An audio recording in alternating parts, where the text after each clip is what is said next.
배우는 고려가요 중에 이제 마지막 작품. 요거 하고 다음 주부터는 시조 하면서 토요일 날에는 좀 문법을 좀 해볼까 생각 중이야. 그건 나중에 따로 공지할게. 자, 요 고려가요는 이제 형식적인 부분, 후렴구가 있다라고 하는 부분. 어디에 보이니, 후렴구? 얄리얄리얄리셩 할 때 요 후렴구는 의미가 있니, 없니? 별로 의미 없는 것 같지? 그리고 어떤 특징이 보여? 리을 소리와 이응 소리가 반복되고 있어요. 울림 소리의 반복. 이거 앞에서도 얘기했던 것 같은데 서경배고에서 위 두어렁청 두렁청 다링디리라고 하는 이 리을 이응 소리의 반복으로 어떤 경쾌한 느낌을 좀 주고 있다. 후렴구가 경쾌하다 보니까 이 내용은 달라. 막 서경배곡도 내용은 슬픈데 후렴구는 경쾌하잖아.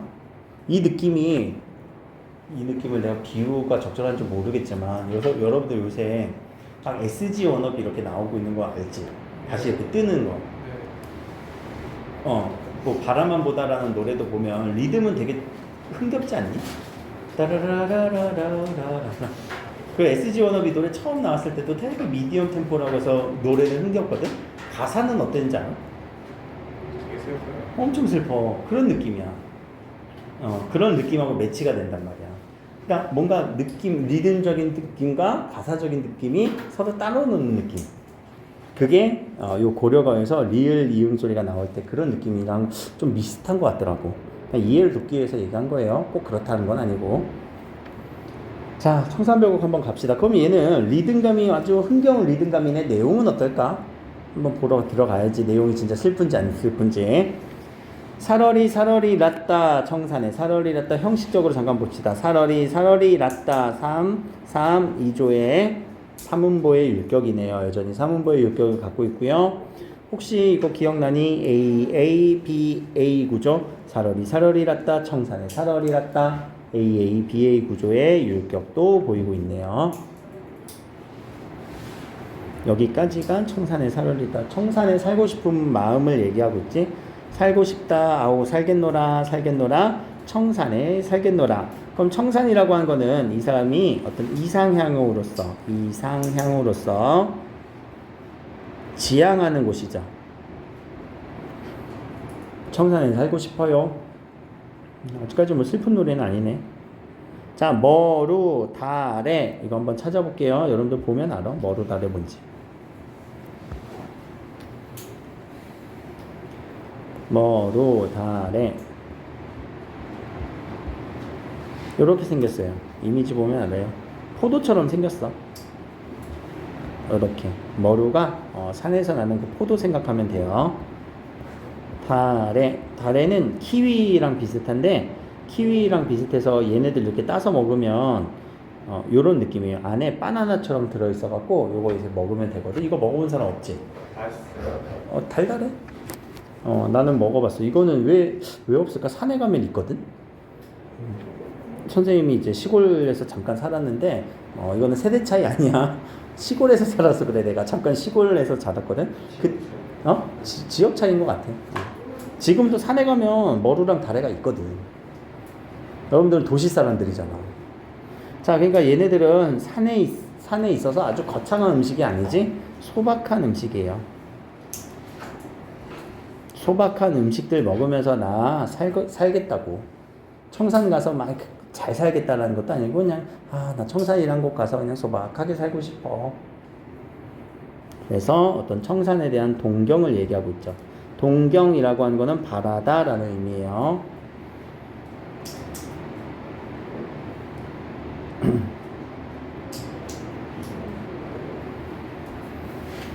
자, 2연으로 갑시다. 여기까지는 아직 큰 의미는 없는데. 자, 울어라. 이거 소리 그대로 썼으면은 울어라 일 수도 있고요. 여기서처럼 우는구나 두 가지로 해석해요. 첫 번째는 울어라 명령의 의미도 있고요.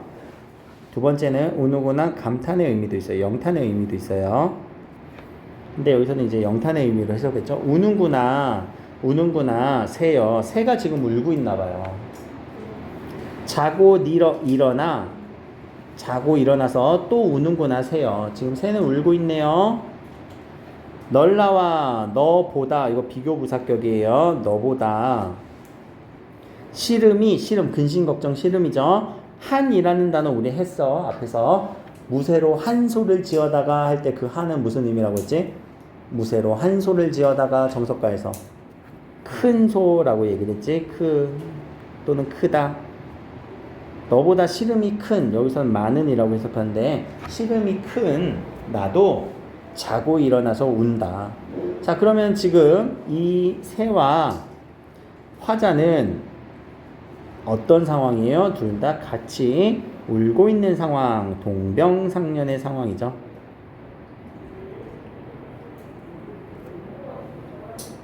동병상련의 대상으로서 너보다 씨름 많은 나도 울고 있어 라고 해서 어떤 삶이 좀 슬퍼 보이지. 고독하고 비애의 느낌이 있네요. 동병, 병이 같아. 병이 같아서 생각하는 것도 같아. 동병상련. 자, 슬슬 슬퍼지고 있지. 자, 가던 새 본다. 물 아래 가던 새 본다. 요 물은 물로 읽으면 될 거예요. 아직 원수모음화가 안 일어났으니까. 익 묻은 쟁기, 이끼 묻은 장글란 쟁기를 가지고 물 아래 가던 새 본다 라고 하는데, 자, 요 부분을 해석이 많이 갈라져요. 뒷부분을 조금 넘어갑시다. 이렇게 주제 부분으로 넘어갈게요. 이 청산별곡은 지금으로부터 한 1000년 전 고려 노래란 말이야. 그러니까 명확한 표기를 우리는 알 수 없고 그냥 전해져 내려온 표기를 가지고 추측할 뿐이에요. 그러면 가던새라고 하는 이 단어가 두 가지로 해석이 되거든. 날아가는 새고요. 혹은 밭을 갈던 새, 갈던 사이. 로 이렇게 학자들은 해석을 하더라고. 가던 새 부분을 이렇게 두 가지로 해석을 하는데, 자, 두 가지로 해석할 때 그 이유가 화자가 다양한 화자일 수도 있겠다라고 추측을 했어. 첫 번째로 유랑민이라고 하는 사람들은 삶의 터전을 읽고 돌아다니는 사람들이지. 그럼 이 사람들은 왜 돌아다니냐면 그때 시대적 배경을 생각해 보자. 고려 시대에도 외세 침입이 많았던 거 알고 있니? 1차 몽고의 침입, 2차 몽고의 침입, 3차 몽고의 침입, 4차 몽고의 침입. 그렇게 해서 끝나지도 않고 외부의 침입까지. 그래서 그 자신의 삶의 터전을 잃고 떠나가던 이런 사람들의 모습. 그리고 뒤에 나오는 이끼 묻은 쟁기라고 해석해버리는 순간 익 묻은 쟁기라고 하는 이 부분이, 얘들아, 쟁기가 어떻게 해야 이끼가 낄까? 쟁기를 사용하면 이끼가 낄까? 아니면 가만히 놔둬야 이끼가 낄까? 가만히 놔둬야 되겠지. 사용을 못해. 삶의 터전이 없는 사람이라고 해석을 하는 거야. 그래서 어떻게 이끼가 묻은 쟁기를 가지고 떠돌아다니는 밭을 갈던 사이에 내가 다른 곳을 본다, 다른 곳을 본다 이렇게 얘기를 했던 유랑민으로 해석한 부분이 있고요. 자, 실현한 여인의 의미에서는 요 쟁기라는 단어가 쟁기가 아니야. 이거는 은장도를 얘기해. 옛날 여인들이 지니고 다녔던 은장도를 얘기해 라고 해석하는 사람들도 있어요. 장글란이라는 단어만 가지고 우리 뭐라고 해석할지 몰라, 사실. 그래서 요 은장도야, 이끼 묻은 은장도라고요? 그럼 무슨 해석이냐? 이 사람은 실현했거든. 실현해서 이 은장도가 필요가 없어. 은장도라는 거는 우리 정절을 지키려고 가지고 다니던 칼이거든. 그래서 그 시련의 아픔을 잊기 위해 속세를 떠나 자연으로 날아가던 새로 비유를 한 거야. 이 실현한 여인이 저쪽으로 날아가고 싶은 마음을 표현한 거야 라고 해석을 해요. 세 번째는 좌절한 지식인인데, 혹시 고려시대 때 우리 어떤 시대가 있었는지 기억나나? 우리 지식인들이 다 몰락하던 시대, 군인들이 힘을 잡았던 무슨 정권이 들어오니? 무신정권. 그 무신정권 시대에 지식인으로서 다들 몰락했거든. 힘들었거든. 그래서 어떤 자연으로 떠났음에도 속세를 바라보기 위한 그런 태도들로 이 작품을 해석하는 사람도 있어요. 그때 그러면 이 쟁기가 아니라 장글란이라고 하는 표현은 병장기, 쟁기를 병장기라고 얘기를 해서 이 쟁기가 어떤 병기, 병장기로 해석을 해요. 그러니까 무기라고 생각하면 돼. 근데 그게 이끼가 묻었어. 쓸 일이 없는 거야. 이미 이 사람은 몰락했거든.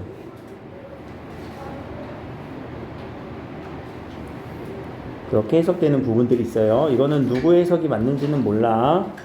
그래서 세 가지를 다 보면서 가던 새 세 가지 해석. 근데 그냥 날아가던 새라고 해봅시다. 날아가던 새가 요 물 아래를 본대요. 자, 날아가다가 왜 물 아래를 이렇게 뒤돌아볼까? 이때 요 물은 속세의 뜻을 가지고 있어요. 속세의 어떤 미련에 남는 행위, 미련을 보이는 행위인 거예요. 그러면 앞에서 이 부분과 대립이 일어나죠. 청사는 내가 가고 싶은 거, 여기는 떠나야 되는 속세, 대신 미련이 남는 곳. 그래서 공간의 대립이 일어나고 있어요. 비애라고 쓴 거예요. 비애. 비통한 슬픔. 비통한 슬픔을 비애라고 얘기를 해요.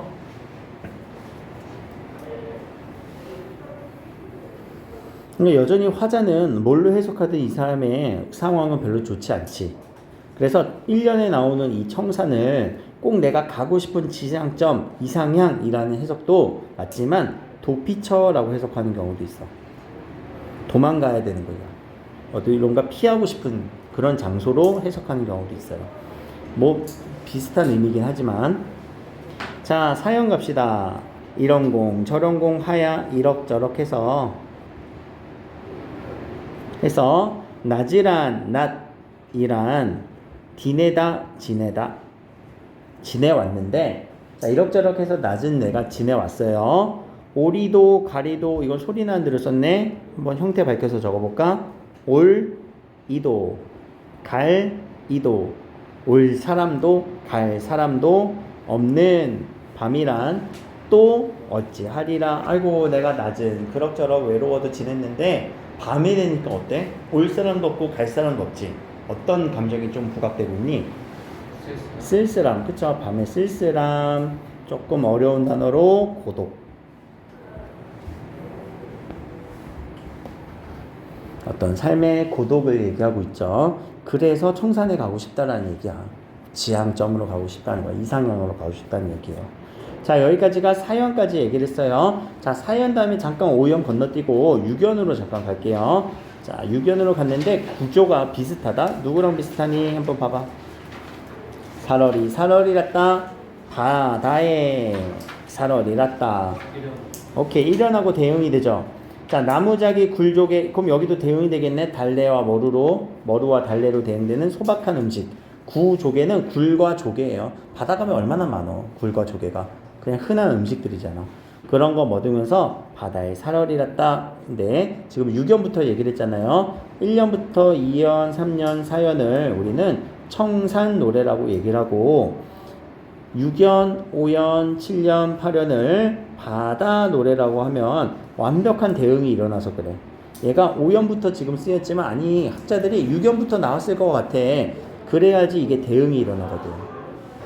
그러면 2연도 대응이 일어나야 되잖아. 그치? 2연도 대응이 5연과 일어나는지 한번 봅시다.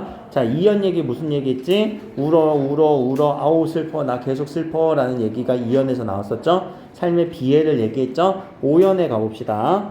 어디다 던지던 돌인고, 어디다 던지던 돌인가. 근데 돌 뒤에 요 코는 저번 시간에 얘기했죠. 돌 뒤에 히읗 소리가 원래 숨겨져 있다. 히읗 종성 체연이. 그래서 어디선가 자음과 만나면은 음은 축약, 거센 소리 되는 현상이 일어난다. 그때 요 히읗 소리예요. 어디다 던지던 돌인가, 누구를 마치던 돌인가. 미이다, 미워하다예요. 괴다, 사랑하다죠. 미워할 사람도, 괴일 사람도, 사랑할 사람도 없어서 맞아서 울고 있습니다. 그냥 돌에 맞고 있는 거네. 돌 올라오면 어떻게 해야 되니?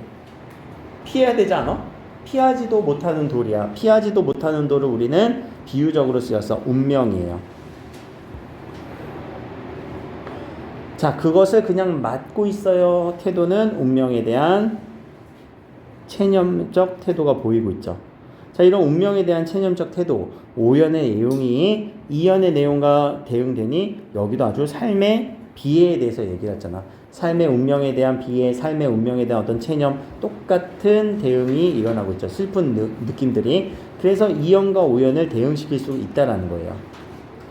그러면 3년과 7년은 대응이 일어나냐? 3년은 가던데 본다, 물 아래 가던새 본다 라고 얘기를 하죠. 7년도 어딘가 가고 있어. 가다가 어디론가 가고 있음이 대응이 되고 있지. 그래서 여기 3년과 7년도 대응이 되는구나. 내용을 한번 볼게요. 가다가 듣는다. 예정지라고 하는 거는 어떤 마당이라고 보면 돼요. 혹은 부엌이라고도 해석을 하지만 아무튼 어딘가 가다가 듣는다. 귀에 들리는 거예요.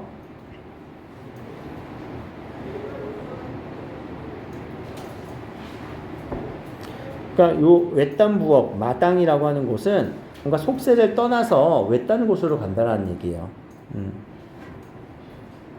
그럼 외딴 곳을 가다가 듣는데요. 무슨 소리를 들을까? 사슴이네요. 짐대에 올라서, 짐대라는 것은 이런 장대를 의미해. 아주 긴 장대 위에 누가 올라갔어요? 사슴이 올라갔어요. 사슴뿔. 사슴이 올라가서 해금, 우리 현악기지? 이렇게 생긴 해금을 켜다라는 거는 우리 현악기 연주하는 것을 켜다라고 얘기를 해. 해금을 연주하는 것을 듣는데 무슨 장면이니 이거는? 사슴이 현악기를 연주한다고? 1번의 해석. 기적이 일어났으면 좋겠어. 그 당시 사람들은 사슴이 해금을 연주하는 이런 장면들을 어떤 기적을 바라는 그런 모습으로 해석을 했나 봐요. 그러니까 내가 어디 외딴 곳을 가고 있지만, 다른 곳을 가고 있지만, 그래도 기적이 일어났으면 좋겠어. 삶이 좀 나았으면 좋겠어. 라는 기적의 그런 마음을 표현하기도 했고요. 자, 두 번째는 산대놀이라고 하는 이런 놀이에서 그 유래를 좀 찾아봤는데, 산대놀이에 어떤 사람들이 분장을 하면서 연주를 하거든요. 사슴 분장을 한 광대의 연주를 들으면서 자신의 시름을 좀 해소시키는 거예요. 근심 걱정을, 노래의 위안을 삼아서 그 걱정거리를 좀 해소시키는 그런 느낌으로 이 구절을 해석하게 돼요. 두 가지 해석인데 어떤 해석이든 괜찮아요. 어차피 얘는 해석할 게 많아요. 어떤 해석이든 가져가도 괜찮고, 그리고 해석이 갈리는 부분은 지금 여러분들 이거 외우려고 하지 말고 나중에 내신에서 나오면, 작품으로서 나오면 해석 갈리는 건 중요하지만 그 외에면은 해석은 그냥 하나만 선택하라고 했어. 어떤 기적이 일어나길 바라는 또는 사슴 분장한 광대의 얼굴로서 시름을 해소하는 이 부분이 나왔고요. 마지막 부분 봅시다. 마지막 부분도 사연과 대응되겠네. 자, 사연은 어떤 쓸쓸함과 고독에 대한 얘기였어요. 그럼 여기서도 쓸쓸함과 고독에 대한 얘기인가? 자, 가다 보니 배부른 독이라는 건 아주 배가 뻘록한 항아리 의미를 한 거겠지?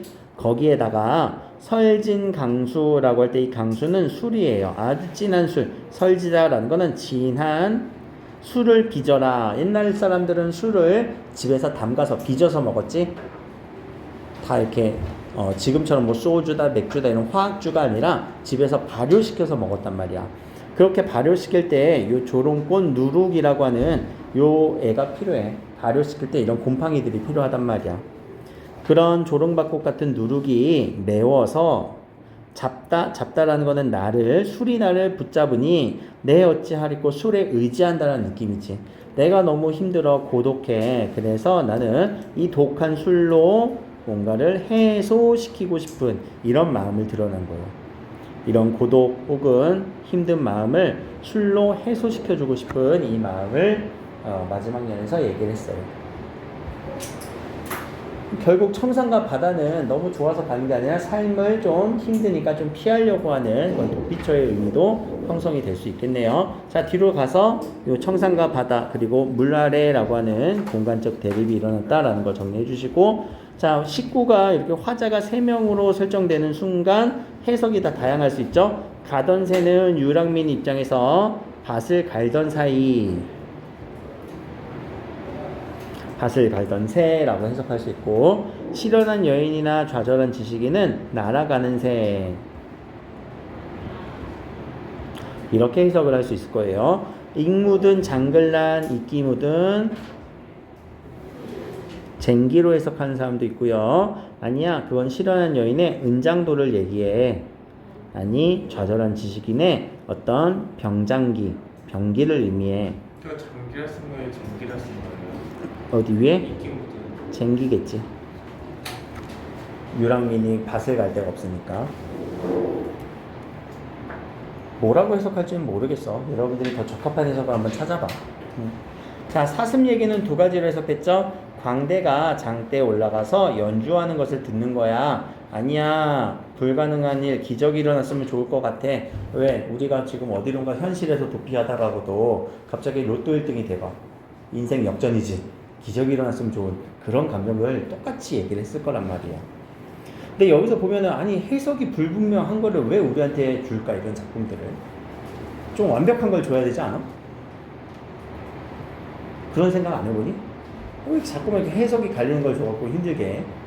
근데 우리는 시는 해석을 명확하게 하는 게 아니라 그 해석은 청자가, 독자가 스스로 할 수도 있는 거고, 여기서 중요한 거는 이런 삶에 대한 어떤 부분들이 나오니, 삶의 어떤 애환들, 이런 고뇌들, 고독, 이런 감정들을 보라는 얘기죠. 이런 감정들 역시도 고전 시가의 이런 정서들이 우리의 민족들의 정서, 우리 선조들의 정서가 지금 우리 거랑 다르지 않다라는 거야. 삶이 너무 힘들어서 술 마시는 게 옛날도 그랬다는 얘기야. 삶이 너무 힘들어서 기적이 일어나는 바람도 옛날에도 그랬다는 얘기야. 그러니까 그런 부분들로 연결을 해주는 거지. 굳이 뭐 이렇게 어려운 작품들, 해석도 안 되는 작품들 가져와서 여러분들 어렵게 만들려는 게 아니에요. 자, 그리고 조금만 더 보면은 이런 부분들. 후렴구가 되게 흥겹잖아. 이 흥겨운 리듬감을 주면서 어떤 또 삶의 고난, 고뇌 이런 것들을 이겨보려고 하는 그런 의도일 수도 있잖아. 아까 뭐 내가 뭐 SG 워너비 얘기는 그냥 내가 개인적으로 좋아해서 내 피셜이었고. 자, 여기 후렴구의 특징을 여러분들 정리하세요. 후렴구의 특징은 항상 계속 정리하라고 했지. 연을 구분해줘요, 운율을 형성해줘요, 구조적 통일성을 부여해줘요 라는 거. 청산노래, 바다노래가 대칭된다라는 건 요 연의 구분이 조금 미스매치가 되지만 요 바다노래와 청산노래로 주제가 비슷하잖아. 동경. 삶이 고독해요. 아, 삶은 너무 고독해서 체념했어요. 속세에 대해서 미련이 있어요. 나는 아주 고독해요.